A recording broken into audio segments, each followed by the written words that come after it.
Muchachos, bueno, en este segundo video les voy a mostrar cómo podemos encontrar el reactivo límite de una reacción de manera sencilla. Recuerden que el reactivo límite tiene tres formas de buscarlo. Aquí les voy a enseñar una manera, ustedes mirarán si se matriculan con esta o con la que encuentren en internet. Para mí esta es la más sencilla. Les voy a enseñar una donde no tienen que hacer este análisis, sino que lo hacemos de manera mecánica, de manera matemática, por decirlo así. Haciendo dos pasos ya sabemos quién es el reactivo límite. Miremos un ejercicio que está en el libro, en el texto de La Zapata. Si se hacen reaccionar 0.2 gramos de hidrógeno con 1.6 gramos de oxígeno, averigüe si esos reactivos, si esas dos cantidades están combinadas en la proporción estequiométrica teórica, quién es el reactivo límite, quién es el reactivo en exceso y cuántos gramos se forman de agua y cuánto queda sin reaccionar o cuánto queda de la cantidad en exceso.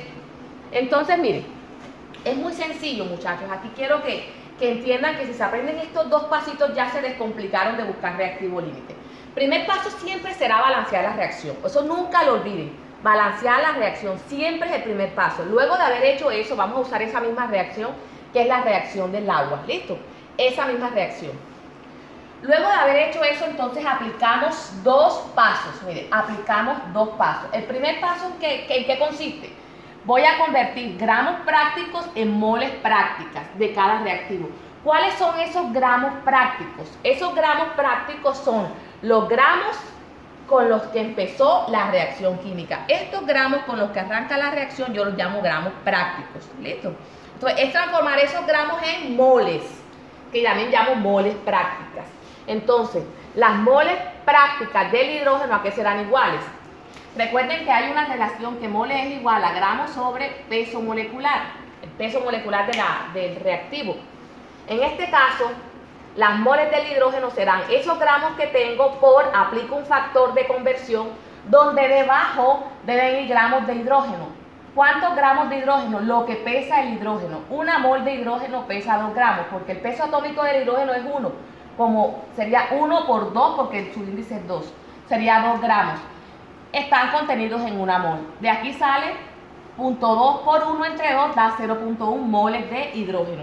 Eso mismo lo vamos a hacer con el oxígeno. Entonces, las moles prácticas del oxígeno serían los 1.6 gramos que tenemos prácticos. Los 1.6 gramos que tenemos prácticos los vamos a transformar en moles. Dividimos entonces entre el peso molecular del oxígeno, no oxígeno atómico, sino oxígeno molecular, que sería 16 por 2, que daría 32, equivalen a una mol de oxígeno. Y esa multiplicación y división sería 1.6 por 1 entre 32 da 0.05 moles de oxígeno. ¿Listo? Entonces aquí es muy sencillo. Si se dan cuenta es simplemente dividir entre el peso molecular de cada reactivo. Segundo paso, sencillito. Divido las moles prácticas, que son estas que encontré de cada reactivo, entre las moles teóricas. ¿Cuáles son las moles teóricas? Los coeficientes de la reacción. Recuerden que estas moles que están aquí se llaman moles teóricas para cada reactivo. Entonces miremos el paso aquí. Dividir moles prácticas entre teóricas. Entonces, para el hidrógeno sería las moles prácticas entre las moles teóricas. Serían 0.1 entre el coeficiente de la reacción del hidrógeno, que mírenlo allá, el coeficiente del hidrógeno es 2, entonces sería entre 2 y eso daría 0.05. Para el oxígeno hacemos lo mismo, sería 0.05 entre el coeficiente de la reacción del oxígeno, que es un 1, eso me daría entonces 0.05. Aquí ya con esos dos pasos sé quién es el reactivo límite. En este caso, como ambos me dieron igual estas dos cantidades, esto es un número adimensional que no tiene unidades, pero como me dieron iguales, ya yo puedo analizar y entender que las cantidades de reactivos práctica es igual a la proporción teórica. Eso quiere decir en este caso que esta cantidad de hidrógeno y esta cantidad de oxígeno, toda se va a transformar en agua y no va a quedar ninguno de los dos en exceso. Eso lo sé porque estas dos cantidades me dieron iguales. En este caso, la proporción práctica es igual a la proporción teórica. No hay reactivo límite ni hay reactivo en exceso.